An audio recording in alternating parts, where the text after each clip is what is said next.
trade grew by 43%. We noted that Germany is the biggest buyer of Russia's natural gas. Russian supplies cover 35% of Germany's need. Uh, Germany is number one in investment in the Russian economy, over $16 billion. German companies use all the opportunities and privileges available for working on the Russian market. We have about 5,000 companies with the German capital, with a total capital of over $50 billion.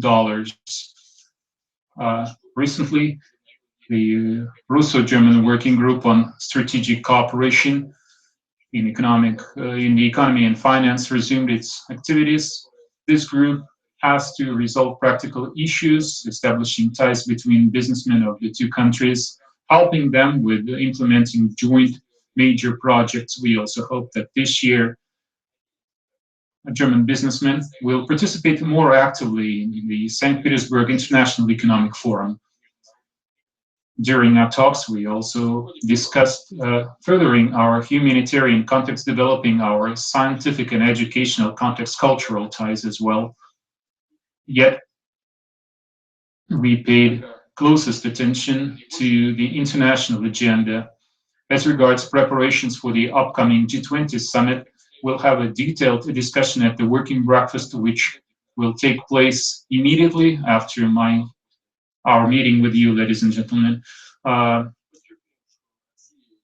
Russia and Germany work together in the G20 in fighting financing terrorism, money laundering, and so on.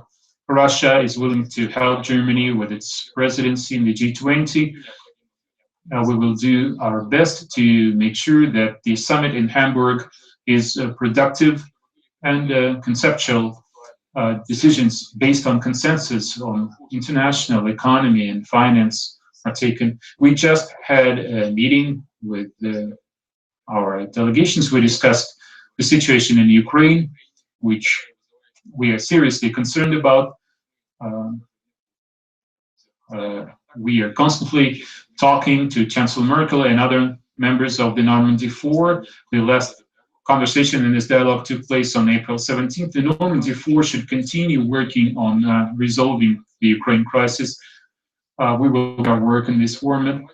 Even after presidential election in France, as we agreed in our last telephone conversation today, we reaffirmed the need for the parties to abide by the Minsk Accords. We agree that our priority should be to separate parties to the conflict, to make sure that shellings stop. We should establish dialogue between Kiev and unrecognized republics and have elections in the breakaway regions.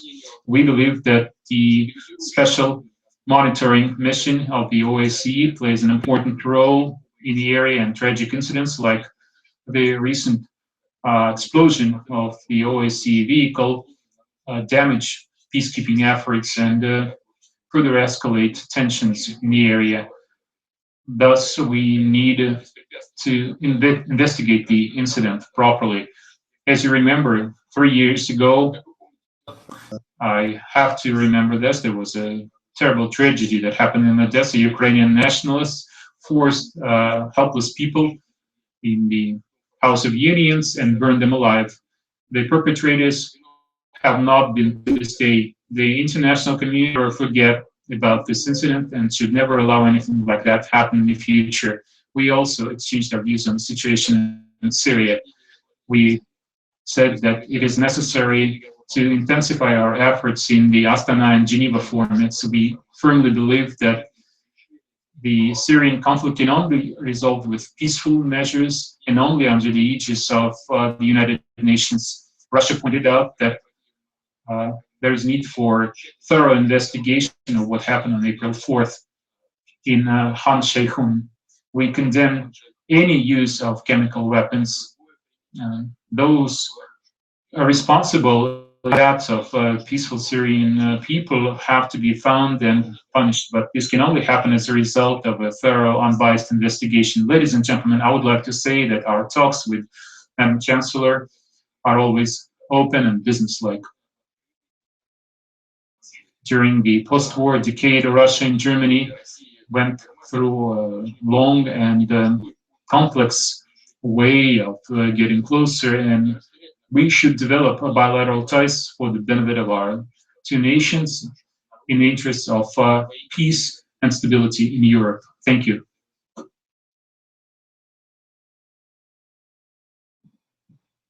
Ja, danke schön. Ich glaube auch, dass es eine sehr gute Gelegenheit ist, die Gespräche hier zu führen, und bedanke mich deshalb für die Einladung nach Sochi. Wir hatten schon einen sehr intensiven ersten Teil, und ich glaube, dass wir auch in dem zweiten Teil, in dem wir noch intensiver über die G20-Präsidentschaft sprechen werden und andere internationale Fragen, auch dieses Gespräch fortsetzen können. Danke dafür, dass Russland ein konstruktiver Partner bei der Ausrichtung des G20-Gipfels in Hamburg sein will. Wir haben eine umfassende Agenda, und ich glaube, die Ereignisse auf der Welt zeigen, dass multilaterale Kooperationen, die von Vorteil für alle sind, heute dringender sind denn je, und in diesem Geist wollen wir auch diese G20-Konferenz vorbereiten. Wir haben begonnen mit unseren bilateralen Beziehungen. Hier haben wir durchaus erfreuliche Entwicklungen bei der wirtschaftlichen Kooperation. Für mich das Ziel, durch die Umsetzung der Minsker Vereinbarung auch zu dem Punkt zu kommen, wo wir die Sanktionen seitens der Europäischen Union wieder aufheben. To get to a point where we can lift the EU sanctions, but there's still a link. Also, we have bilateral contacts in economy and youth exchange, which I would like to remind you of. In 1 week, we are celebrating the 72nd anniversary of the end of the Second World War. 2 years ago, I came to Moscow on the occasion of the 70th anniversary, and I would like to remind you what kind of victims the Soviet Union occurred back then, and we must never forget these events, these historic events. This is the spirit in which we need to shape our relationships. I would like to thank Russia and the President for the fact that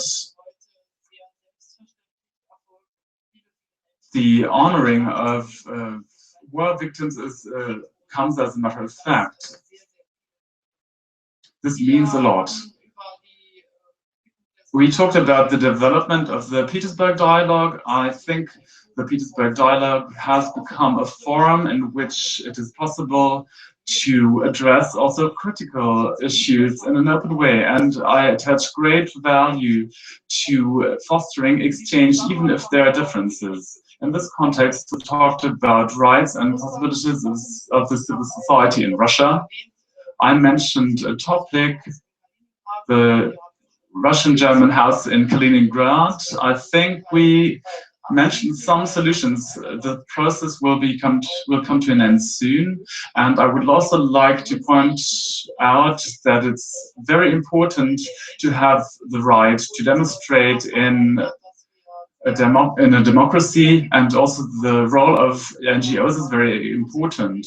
Also, we have had reports about bad treatments of homosexuals in Chechnya, and I urge the president to wield his influence in order to grant minority rights, like as is happening with Jehovah's Witnesses. We talked about international issues. I think that our recent telephone call relating to the Minsk forum was very important, because we agreed after the elections in France to keep the process going. It is a very painstaking process. We are taking baby steps, but I support what has been said, namely the work of OSCE observers. This has a a very great value, which is why we need to protect those people who make an effort to ensure the rights of people. We also need to get the process of decentralizing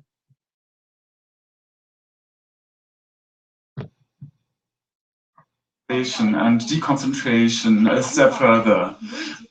We keep getting to the point zero of the Minsk Accords when we said a ceasefire, as a result of which other political steps can be identified. We have started conceiving political perspectives, but this process is really essential when it comes to the exchange of prisoners and so on. But we need to make a commitment to the political process in terms of the Minsk Accords, and I will say also in behalf of the foreign minister, we will not back away from efforts and will keep our commitment going. Also, we talked about the situation in Syria. As a federal chancellor, I made clear that we will do everything in order to support a ceasefire, especially to help those people who are in immediate need and emergency. This is something that could be further elaborated. I also took the occasion to talk about Libya because this is an immense challenge. We are in agreement about international terrorism. The links and the cooperation can be intensified between Germany and Russia, but we are doing our contribution to fighting international terrorism, and there is consensus with Russia on that. All in all, we discussed at length, and there is the possibility to continue these talks. There are disagreements, but I think that international policy and politics means searching the dialogue again and again. And in the view of the 72nd anniversary of the end of the World War, we should not falter in striving for a world where many people have become insecure. We will now take two questions from Russian and German media. As always, we'll start with our visitors. Andreas Rinke, Reuters.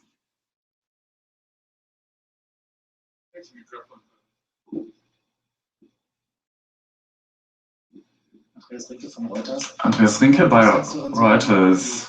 Madam Chancellor, you talked about the Ukraine. Isn't it more realistic to establish a new agreement after Minsk, because the separation from the territories of the separatists is actually processing the recognition of passports, or talking about the ruble? What do you think about UN observers, maybe even armed observers? And Mr. President, there were a lot of arrests in Russia and also attacks to oppositionals. Why does the Russian government decide to have such a crackdown, and what does it do against terrorism? If I may start, I don't think it's wise to negotiate a new agreement at the moment. Within the scope of the Minsk agreement, we can continue our work. I'm not satisfied with the fact that there are further separating tendencies for example, when it comes to recognizing passports from separatist regions. This is also about building up some kind of blockade. We need to readdress these questions and roll this back. From a Russian point of view, we have heard that this relates to a slow process relating to regulations. But to us, it's important to see that Ukraine gets access to its own borders, but the ceasefire and political solutions that will make elections possible, there are a basic foundation that we haven't achieved yet. But this is not a reason to brush this aside. I don't think a new agreement is a good idea. The implementation is the problem, not the accords, and all sides need to do their jobs. The key is, and I would like to ask the Russian president to ensure the ceasefire, because this is the only way of getting a climate in Ukraine that will prevent or that will ensure a compromise in Lugansk and Donetsk.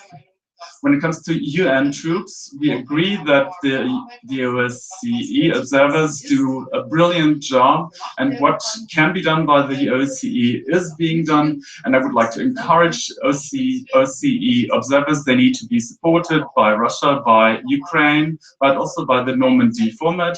And I think we shouldn't waste time looking for other formats that won't bring about other results. I will start with the first part of your question. I'm grateful to you for both the first part and the second part.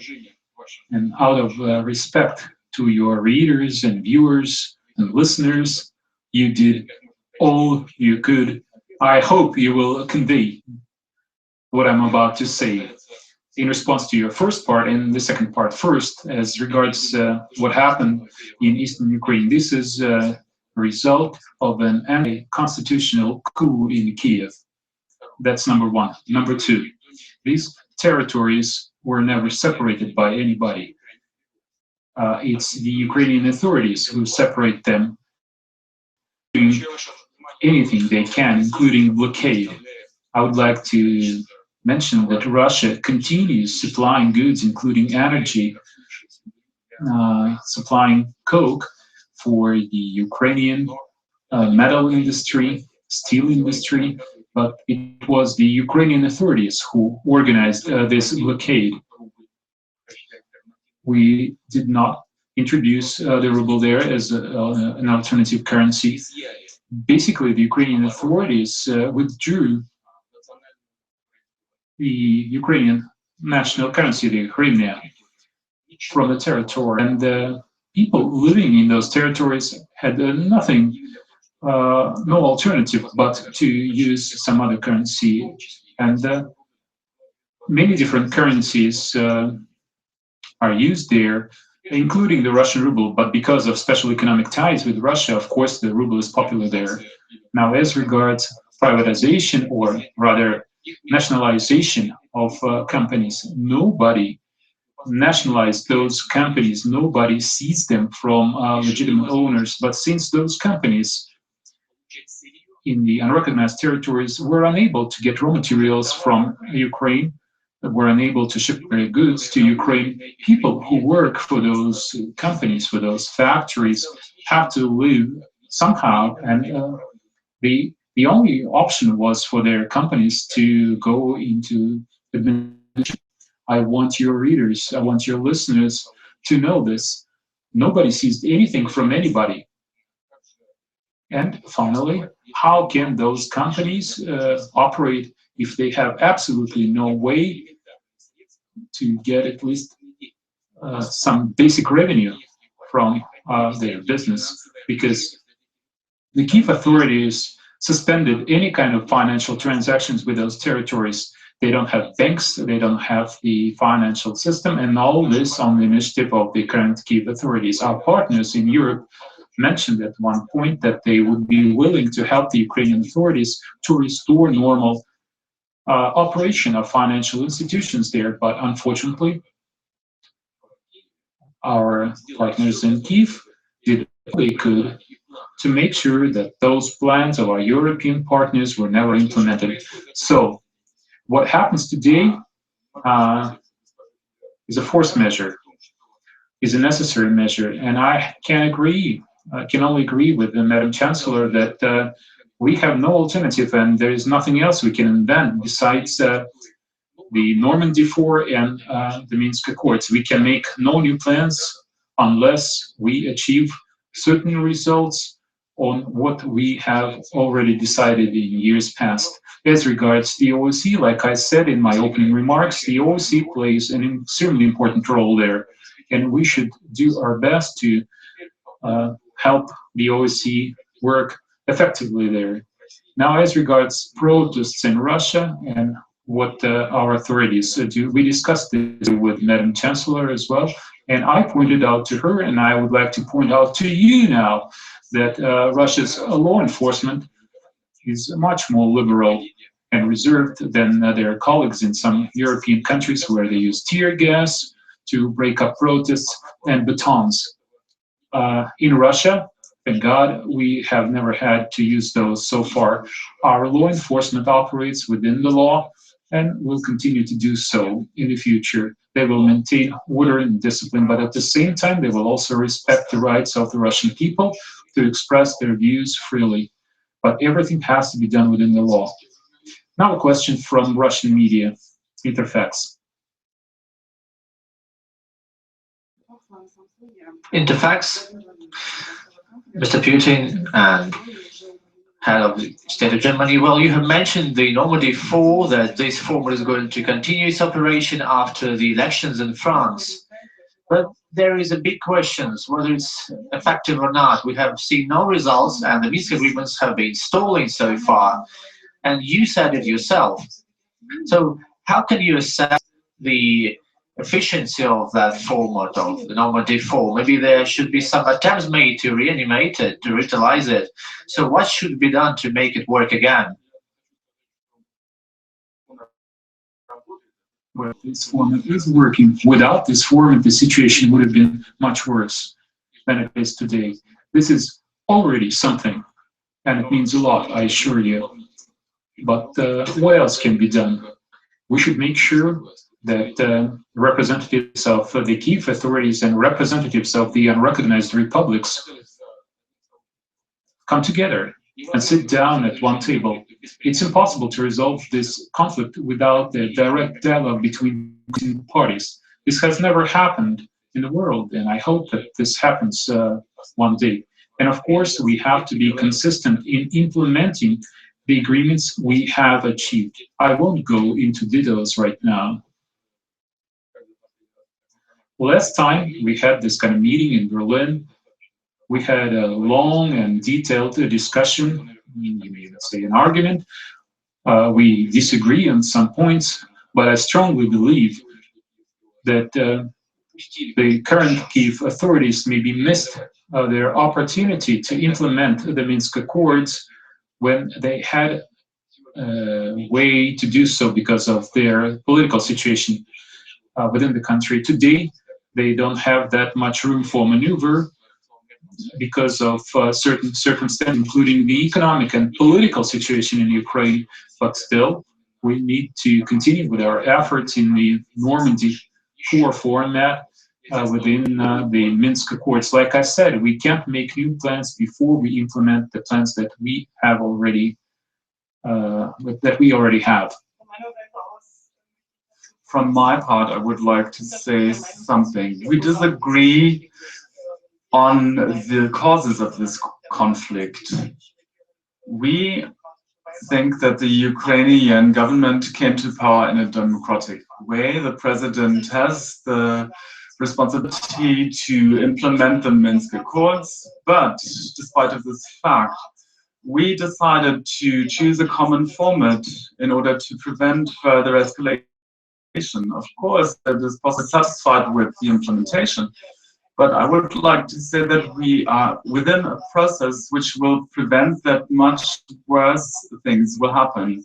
At the beginning, before establishing the Normandy format, many people lost their lives. Still, soldiers of getting killed of the Ukrainian army due to the fact that the Ukrainian side is not here. I would like to mention that also the Ukrainian side is committed to implement what has been decided. There are disagreements over and over again, but there are also talks via contact groups, and the step we need to achieve is getting an electoral process going that will result in a legitimized situation in Donetsk and Lugansk. Based on this, we will have direct talks. What we need for this is a roadmap and painstaking efforts. But I believe that the program is very clear, which is why we need to keep working on this piece. Christina Dunst, German Press Agency. Thank you, Madam Chancellor. There have been reproaches that Russia has influenced the electoral campaign in the United States. How sure are you that Russia won't influence the German electoral campaign? Mr. President, you're reported to be the person having the most influence on potentate Assad and Syria.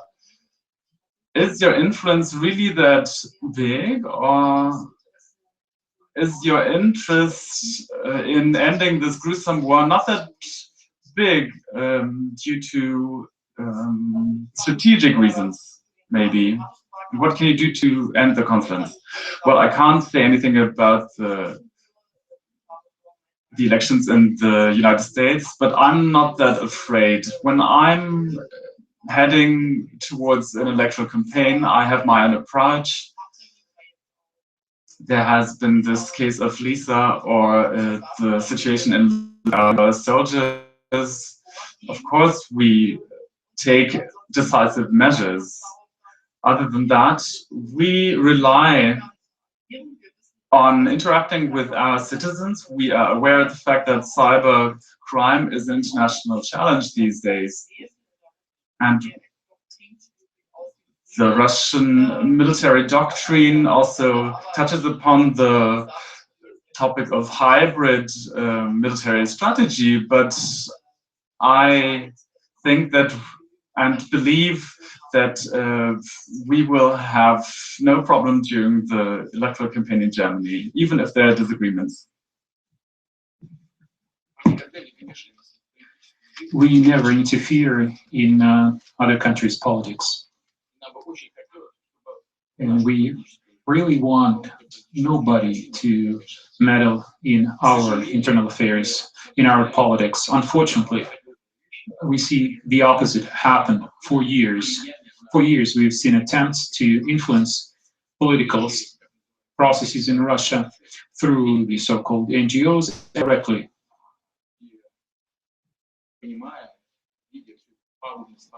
Realizing the futility of such efforts, it has never occurred to us to interfere in other countries' internal affairs. So that's number one. Number two, you mentioned the example with the United States, but nobody has been able to prove this. These are just rumors used for internal political struggle in the US. And based on that, you make allegations regarding European countries, including such a friendly country for Russia as Germany. It's strange, to say the least. Finally, regarding Syria, it's the people of Syria who have most influence on President Assad. Of course, Syria is very much fragmented, and we see a lot of problems in Syria.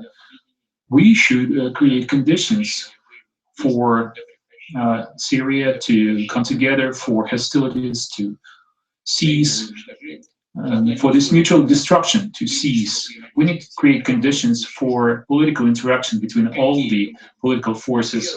What kind of conditions are we talking about? First of all, there is a need for ceasefire, and we were able to achieve that together with our Turkish and Iranian partners as part of the Astana process. We believe that this situation, this ceasefire, this truce, is strengthened further, and this is what our representatives will work on in Astana tomorrow and the day after, together with the Syrian parties to the conflict, and it will also continue working within the Geneva process. Of course, without the United States, it would be impossible to resolve this problem effectively. So we will continue our dialogue with our US partners, and I hope that we'll come to common understanding regarding the steps that need to be taken in this very sensitive area of the world today. Thank you.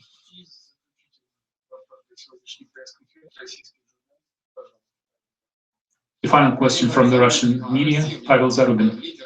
The question goes to both leaders. Well, you've said it yourself, I think. Most of the time you've been discussing global issues, and perhaps the question will be too frank, too direct, but our bilateral relations, how good are they?